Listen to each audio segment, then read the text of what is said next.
We are headed to the White House, folks. Legend killer. Post-divorce Ilia Topuria, literally smurfing his way through the UFC, draws drunken master, king of brawls, CTE-ridden, Justin Gaethje for the UFC lightweight title. The debut of Poachunk rather, the debut of heavyweight Alex Pereira taking on the filthy French tickler Cyril No Mercy Gane. The feature fight, former vegan pothead Sugar Sean O'Malley risks it all, signs to fight the man they all fear, the boogeyman of bantamweight, Ariel, the destroyer of worlds, Helwani. The UFC's latest loudmouth, Josh HOKIT, has put on the clown suit and is making a lot of noise, but Derek Lewis holds the gates to the throne at heavyweight, so is HOKIT all hype, or will Derek Lewis die of a heart attack? Michael Chandler, who has finally risen from his cope-induced coma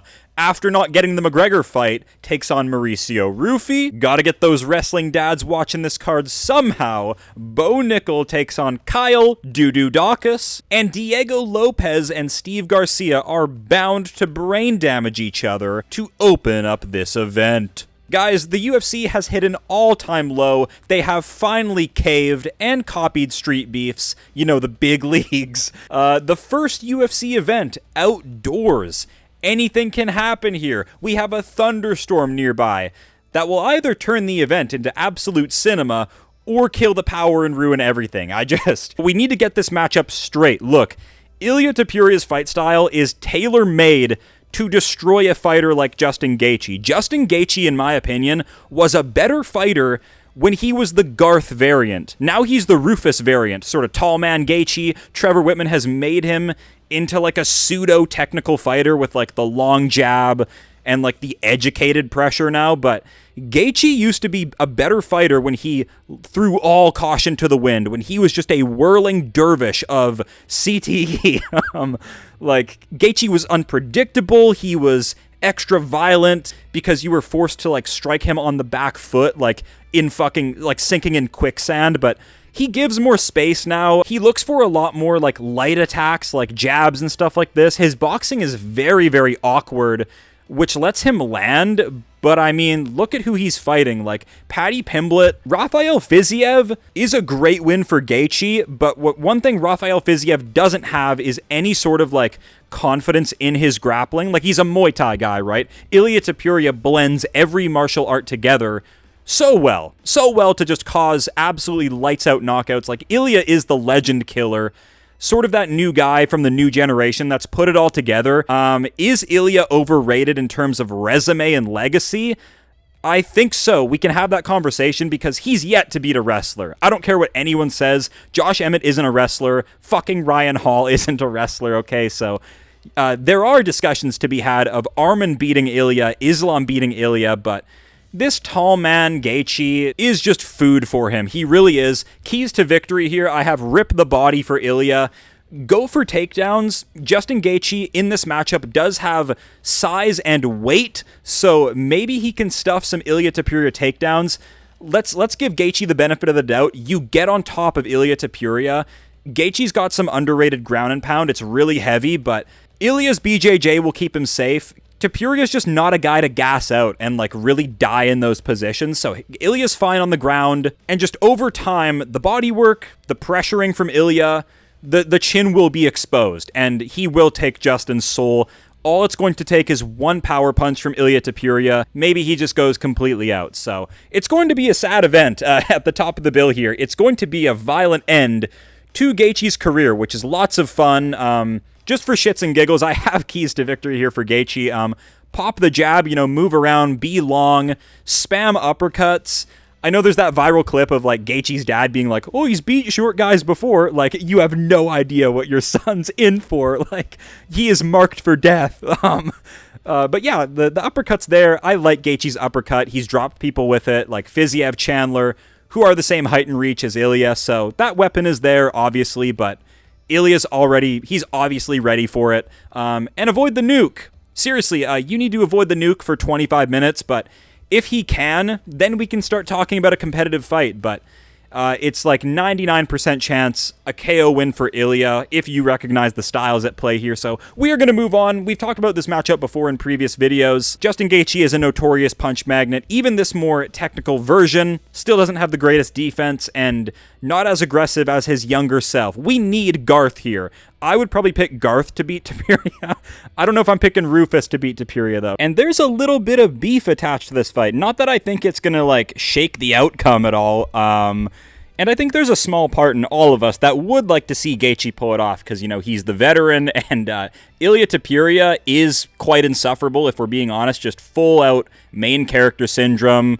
Likes to drop quotes and, like, think he's really mysterious. Very interesting guy. Obsessed with roses and all these ceremonies, but hey, maybe that's the secret sauce to, you know, knocking people dead with one punch. But luckily, after this matchup, we can actually start to talk about solid Topuria opponents. Arman is nearby. He's rumored to be fighting Oliveira for the BMF. I'm sorry, Arman with the BMF title. You're literally like a little media slut. I wouldn't mind an Oliveira rematch into Topuria. It's just, I don't think my soul can bear seeing Oliveira go down like that again. But Islam Makhachev's always there. That fight seems impossible to make, but we need to see that. So no real big shocker, Ilia Topuria by liquefying the brain of Justin Gaethje. Up next, we have the co-main event for the interim heavyweight title, while Tom Aspinall is still low-key blind. Alex Pereira, Ciryl Gane. Okay, been through this one a lot in my mind. I've had the opportunity to flip-flop a lot, but I'm holding to my guns. We're going Ciryl Gane. Guys, I don't like it one bit. I obviously want Pereira to win for the triple champ status. Never been done before. We need that visual. Alex Pereira is the perfect guy to, like, actually achieve it as well. Ciryl Gane's going to fuck it all up, you guys. Ciryl Gane moves just too good as a heavyweight, and Alex Pereira has never been this heavy in his career. Poaton, more like Poa Chunk. I think people are really overrating the movement and the footwork of Alex Pereira and how good he is in the clinch. I think Ciryl Gane can get deep underhooks and just fucking sort of mog Alex Pereira, who's going to have all that extra weight. But is he really that strong in, like, close quarters combat, like the dirty clinch, defending takedowns? The way I see it is Ciryl Gane just has all the tools physically to get this win. Gane has taken people down before. Gane has won in the clinch and really neutralized guys. And Gane's played the Matador, like, better than anyone at heavyweight. Like, so much so that in the first round, Tom Aspinall, who's a fucking prime athlete, couldn't even catch Gane. And Ciryl Gane's resume, hella underrated in my opinion. Only losing to Ngannou and Jones is kinda cracked, in all honesty. The Aspinall fight is what it is. And don't get me wrong, he looked terrible against Jon Jones, but it's Jon Jones, and why I think he looked so horrible is because the fight prior to that, he fought this fat sack of shit. So, like, imagine going from Tuivasa to literally, like, the pound-for-pound #1 in the world, Jon Jones, in your next fight. That causes a shock to the system, so I give Ciryl Gane a pass in that fight. Does the UFC protect him and give him just a ton of undeserved plot armor? Yes, he's a filthy cheat, but in his defense, heavyweight is kinda dead, and he kinda has been willing to fight Volkov twice. For Alex Pereira, my keys to victory are calf kick spam. Obviously, you need to immobilize Ciryl Gane as quickly as you can, damage his lead leg through the entirety of the fight. That's something that Tom Aspinall wasn't doing the best job at. He was really chasing Ciryl Gane with punches. That was not a good performance by Aspinall in that first round. Maybe it's because he had 2 fingers knuckle deep in his eyes, but that's a separate issue. Alex Pereira can also dish out a fucking nasty overhand right, which is the same punch that, you know, the beer and pizza Tai Tuivasa dropped Ciryl Gane with. So if an unathletic, undersized fat fuck like Tai Tuivasa can drop a guy who looks like he's chiseled out of marble, Ciryl Gane, Alex Pereira needs to go to that weapon. Gane has a really bad habit of hanging his hands very low because he likes to be evasive and dart around and be tricky and give you different looks and confuse you. Sort of like this Bobby Green type beat with the hands low. Pereira can sneak power through, which is really, really dangerous here. What I think Pereira shouldn't go for are knees and elbows. Not even go for these short-range weapons. Like knees, like stay balanced, just slowly, methodically track Ciryl Gane down, damage his legs, kill his mobility, but I don't think it'll be enough. I think Gane is so incredibly athletic and disciplined that he will just pop and move and slip and duck and dodge and weave and just fucking dangle around Pereira and just avoid that power. He's a heavyweight that moves so good. Gane might lose the fight by getting point deductions for eye pokes. That is another worry. So, like, I don't feel good about the Gane pick, but it's been my read from so early on. I don't want to switch up here. It just seems too good to be true that we get to witness a triple champ in the UFC. Maybe Ilya's meant to do that, and Pereira, that's a pipe dream, but I'm going to go with Ciryl Gane. Pretty low confidence pick. Comment down below if you guys have a better, craftier read for Alex Pereira. Like, I think his calf kicks will do great, but that's a simple weapon to avoid for Gane. It really is. Gane has a way of just confusing everyone and sneaking ahead on volume on everyone. But he is a doofus. Absolute doofus.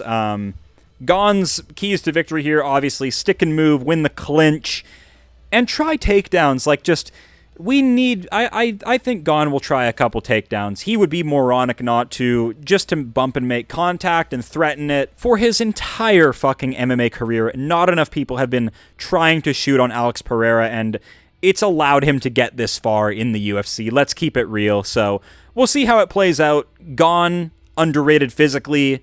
He is a giant heavyweight. He moves fantastically. Sign of caution, however, no doubt in my mind, Pereira is going to be probably the craziest power merchant we have ever seen. And Pereira's heavyweight debut, fighting a guy of this caliber, I'm going to fade him. All caked up in there. I don't think he's going to have the same movement, so we're going to go Ciryl No Mercy Gane. Finally, a simple fight to break down. Sugar Sean O'Malley, Amian Zahabi.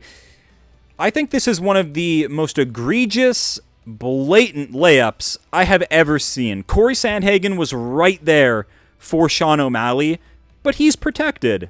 I mean, we can call it what it is. We can dance around it for ages. Sugar Sean O'Malley, you know, put the clown suit on, cultivated like the TikTok fan base. He's an incredible fighter, one of the best counter strikers in the UFC. Hardest guys to like get a hold of and take down. Only Merab's been able to do it. But he is a protected little bitch. Like, and this is the proof right here. Nobody on TV, nobody in the world is trying to see Zahabi on TV. I'm sorry. Whether Zahabi's on a pay-per-view or the Apex, nobody cares. This is the Sugar Show. This is a layup. I think Sean could probably win this fight with his eyes closed, just dishing out crazy feints. Zahabi doesn't do no feints. He walks at you with a high guard and tries to counterpunch, throw out these counterpunches. But what I want from O'Malley here is kill shots only. No investment work. Sean's been looking real timid as of late due to the Merab losses, and he really didn't want to lose that Song Yadong fight, so he was ultra timid. And just like a full composure game plan, but switch it up here. Get violent on Zahabi, a guy who is sort of a walking heavy bag. Like, he's intelligent and he's tough, but he's right there for you to KO. So O'Malley has a lot of pressure on him here to like actually deliver a knockout. Meanwhile, Zahabi, there's no pressure. So maybe he can remain locked into a game plan better, but keys to victory here for O'Malley, it's an easy matchup. As for Amian Zahabi, you need to crash range, like everybody. Get into that short range with O'Malley so you can't be KO'd. And once you're there, combo punch. A lot of guys try to headhunt O'Malley. They throw one strike and then it obviously misses. Chris Moutinho had it figured out, guys. Combo punch O'Malley and you will land. You're going to look like an idiot whiffing at air half the time, but that's how you have to land your shots. O'Malley is so evasive, so skinny, hard to hit, such a good mover. It's like trying to punch air. You got to just wing punches like a retard sometimes. You have to combo punch. Look at how Chris Weidman knocked out Anderson Silva, throwing the most goofy punches I've ever seen that would get you laughed out of a boxing gym, but that's how he won the fucking world title. So, and lastly, for Zahabi here, try not to die. It's Canada on the line here. Don't get knocked out like cross-eyed. Have a good performance for yourself. Try to put O'Malley through the ringer.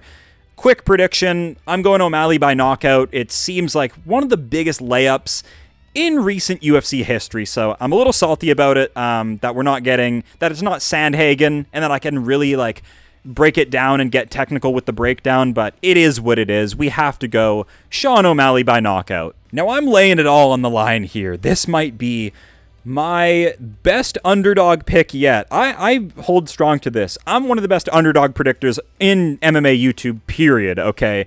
Somebody else will probably have to dig up the data on that, but that's how I feel, okay? Derrick Lewis, the most infamous and effective power fluke in the UFC. This is the ultimate heavyweight clash of styles. Derrick Lewis is the biggest, slowest, but most powerful heavyweight in the UFC. Josh HOKIT is a former footballer with like a good cardio physique, no fat on him really, incredible gas tank, no power, small as shit for the division, but he moves quick. So who the fuck wins this fight? Because it's so different. Josh HOKIT just got here. He also put the clown suit on. He's just an absolute fucking character, a mouthpiece at press conferences. That's why he's here. It's literally just go, go, go, rushing him up the heavyweight division because the division's dead as fuck. It's the worst it's ever been. Derrick Lewis fucking dwarfs him in all kinds of experience. It's not even funny, but game plans, we gotta talk about it. Keys to victory for Derrick Lewis. How do I think he gets this done? D. Lou's patented Hail Mary uppercuts. No sprawls. I don't want sprawls at all from Derrick Lewis. You wing uppercuts like a madman and go for frenzy attacks. Derrick Lewis has some of the best flurries at heavyweight, like so much so that they break the guard. They literally just split right through high guards. You can't even really defend against them. Like Derrick Lewis has so many knockouts just because he just wings bombs and doesn't let off the gas. They go through the guard. They crush everybody. This next take is going to get me hate, obviously, because he's a fan favorite, but Curtis Blaydes has zero punch power. I know he knocked out the great Kyle Daukaus guys, but if Derrick Lewis is landing those punches on Josh HOKIT, HOKIT's dead. HOKIT's literally like snoozing on the mat. So, and lastly here, Derrick, please just get up. Can we get like a classic like Derrick Lewis just levitate off the canvas and not a performance where he's stuck there forever? Because Josh HOKIT is going to be looking to spam takedowns in the first like 5 to 10 seconds. That's his game. He's from Jackson Wink, high elevation, I think. I don't know the states for shit, but great cardio, Josh HOKIT, athlete. Like, that's what screams out at me when I see Josh HOKIT fight is good coaches, athlete, works hard, does the right things, but fighter, like gritty, like gladiator? No, I don't see that from Josh HOKIT. He had the perfect dance partner in Blaydes to like put on that crazy war, but there's no war here with Derrick Lewis, okay? You need your takedowns or you risk death. So, get Derrick Lewis down, look for subs, don't overcomplicate things. Derrick Lewis is, look, I know Jailton Almeida couldn't get it done, but like, just go for a crafty like Darce on Derrick Lewis. That's probably the quickest way to get this done. I wouldn't take the back of Lewis because if he's able to spin around and get on top of you, the fight's probably over. And do not exchange. Don't exchange. I'm serious, guys. HOKIT does not have the firepower to stand and bang with Lewis. Not a chance in hell. Which is why I'm confident in Lewis at the end of the day. If he's just smart and fights the opponent properly, like the Hail Mary uppercuts, the big powerful flurries, I think he can really shock Josh HOKIT with the power and get a TKO. Maybe we're looking at early stoppage. Who knows? I like Derrick Lewis. Fairly high confidence as well. HOKIT, speedrunning the career, biting off way more than he can chew here, okay? Mauricio Ruffy, the Fighting Nerds traitor. No, against Michael Chandler, folks. Really fun, dangerous lightweight fight. Both guys at their best in round 1. Really fun matchup, actually. Competitive? I don't think so. Maybe in that first round it is because both guys are... well, first of all, deadly strikers, knockout power, can finish each other. Mauricio Ruffy's striking style is far more complex than Chandler's. I hold true to this take that Michael Chandler has some of the worst striking in the UFC. Like, he doesn't throw combinations. I don't think he's thrown a combination yet. It's basically just squat low and throw either hand with as much power as you can, and it's just really concerning. Like, there's no evolution of Chandler. He like comes out and it's very, very basic how he fights.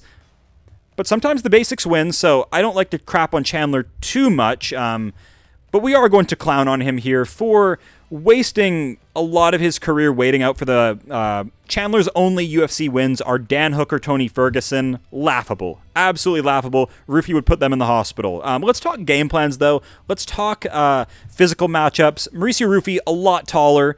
Reach not too much of an issue, but the counter shots of Ruffy are going to be a serious problem here for Chandler. Let's talk about let's talk about the keys to victory for Chandler first, because I do have a sign of caution here from Mauricio Ruffy. It is a close fight. A lot closer than the odds suggest. Michael Chandler, in that first round, you go apeshit. You really go apeshit, because I do think he's faster than Ruffy in that first round, and he's shorter. I haven't seen Ruffy really defend a high-level wrestling attack yet. Benoit Saint Denis got him down a little bit too easily for my liking. I think Ruffy needs to work a lot on his wrestling, so Chandler, you better wrestle. You train with Usman, you're wrestling. You would be a fool not to shoot early takedowns. So look for control time, try to crafty this up, and win a decision over Ruffy, because don't exchange with him, don't trade with him, shoot your massive takedowns, go full strength, try to pistol squat Ruffy, pick him up with a high crotch, dunk him on his head. Don't be technical. Be a dumbass. Be a brute. I don't think Ruffy has the BJJ to really threaten Chandler with like Paddy Pimblett did, where Chandler was just terrified of the ground and got nothing done on the feet. Chandler landed like 5 strikes that fight. It was pathetic, but that was mainly due to the grappling threat of Pimblett, where that's not going to be the case here. So Michael Chandler, go apeshit with takedowns, look for ground and pound, try to stall it out, kill the clock, look for a robbery. Legit, look for a robbery. I could see a Michael Chandler greasy decision here. As for Mauricio Ruffy, be willing to give up round 1. You know, make your reads, don't get out of position in round 1, and risk like burning out all your energy there. You have 3 rounds to work, so make your reads early. And then you can end this man with a pull counter. After Chandler has tuckered himself out in that first round like he always does, you line him up with a check hook or a pull counter. The safest pick is Ruffy by TKO, obviously, but sign of caution I think is warranted, man. Both these guys are really finish reliant, very bad gas tanks, and as this fight goes on, it gets closer and closer. We'll see how both guys operate, but I just love Mauricio Ruffy's KO ability, a bit too much to fade him here. Chandler is insanely unpredictable in the worst ways possible, leaving his brain at home, fighting like a total meathead. So we're going to go Mauricio Ruffy by TKO in round 2. Man, this card is just stacked top to bottom, isn't it? Bo Nickal, Kyle Daukaus, guys.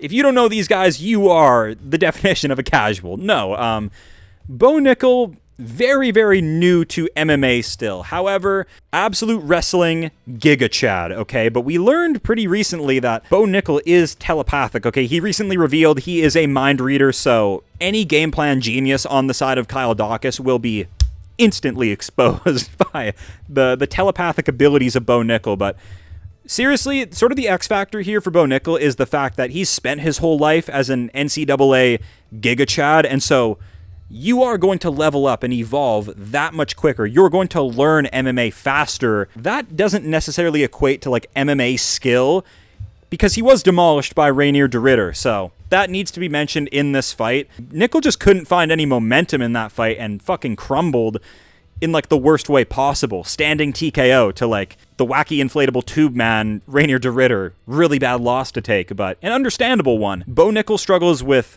a larger opponent than him, one that doesn't respect him, and who is willing to go into the grappling. And I think Kyle Daukaus, in a way, checks all of those boxes, guys. So, like, maybe Kyle Daukaus can put Snapdown City on Bo Nickal, folks. So, probably not. He's got Pipsqueak BJJ. That usually gets hard countered by like a heavy wrestling attack. He's had his orbital exploded before by DAUKAUS. Had to have a massive surgery for that one. So, I can see a Bo Nickal TKO in this fight with ground and pound, but I want no striking on the feet.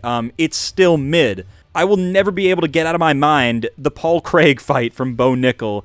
One of the like wimpiest displays of striking I've ever seen. Do you know who you're fighting? You're fighting Paul Craig. Please just victimize him. But no, Bo Nickal is just a goofy goofster on the feet. But what I do like about him is that after that RDR loss, he really leveled up in mindset. He became a more grizzled fighter. He got more grizzled for the game. When he came in, he was sort of like just goody-goody wrestler boy. That's enough breakdown. Bo Nickal evolving at a rapid rate. Kyle Daukaus, probably as good as he will ever be, and is still quite mid. So I'm going to go Bo Nickal by TKO with ground and pound, where the ref is just forced to step in. Daukaus is a mess, all bloody and cut up. Bo Nickal gets a very satisfying ground and pound stoppage win that pleases the wrestler dads around the world. And finally, a dream matchup of mine at the 145-pound division. Diego Lopes, Steve Garcia is pure violence, brawl guaranteed. I never thought about this matchup until I heard it announced. Like, Steve Garcia getting this big of an opportunity is incredible. You have to respect the run he's on. Nothing about Steve Garcia's fight style is pretty, but it is respectable, all right? Like, violence only. He just flails about like a fucking retard, but it is so effective. It really is. I don't think he has a grapple game, so if you want to pick Diego Lopes by sub, you can. But this is just going to be one of the craziest brawls we've ever seen. It's going to be damage back and forth until somebody gets knocked out. That is my prediction. Garcia is a mutant, cuts so much fucking weight. Both of these guys can KO each other. Diego Lopes, everyone's high on because of his like gutsy, gritty performances against Alexander Volkanovski, but I can only praise those for so long before I have to tell myself, you're not looking better in those fights. Like, you're not even giving yourself a chance. You're literally playing Volk's game. Risk it all for the KO. Like, it looks like he's role-playing in those fights, just out at range, picking and poking, sparring with Volk, playing his game. I don't like it. I don't like how he's going from those fights, those like technical man fights, into this absolute fucking heat and seek and destroy fucking barn burner. Like, and I know I'm already going to get shit from the MMA community because they just glaze the fuck out of Lopes because he's been showcased on UFC 300, The Sphere. They just love to showcase him everywhere, so he's such a fan favorite, but I'm keeping it real with this matchup, and Garcia is going to shock a lot of people here, guys. What are the keys to victory here for Lopes? Outdog him. You have to be able to outdog Steve Garcia and knock him out. Hunt the chin. No investment shots. Just literally get Steve Garcia out of there because Steve Garcia is sort of like Prime Ferguson. Like, you're on a timer. You're on a clock because he is going to wear you down and fuck you up as time goes on. He's too much of a mutant. You need to kill him. Absolutely. So, also for Lopes, fluke a sub. We've seen Steve Garcia out-grappled. We've seen him lose by having his back taken by Luis Pena for the full fight. Lopes might need to not be exciting to get this win. He might need to stall it out, be boring, go for the backpack position, try and get a sub, fluke a sub in any way you can. Garcia's going to... I'm happy with the matchup. Either way, this is the best way to kick off this card. Brain Damage Olympics, Diego Lopes, Steve Garcia, easy fight of the night in my opinion. And that is your UFC White House card. I have high hopes for it. Otherwise, it's going to crash and burn, I think. I hope the crowd is loud. Apparently, it's like 4,000 military people, these military unks. Hopefully, they get loud, they get rowdy, they're allowed some alcohol, okay? I want some buzz to this thing. If a storm rolls in, hopefully it's cinematic and like crackling thunder and makes the fight super badass and doesn't like kill the whole fucking power of the whole thing and ruin the event. Let's hope the sound quality's all good. Let's hope for the best. This is history at the end of the day. Go enjoy this fight card. Thank you for tapping into predictions. As always, like hardcores, thank you guys for watching, and I'll see you all real soon.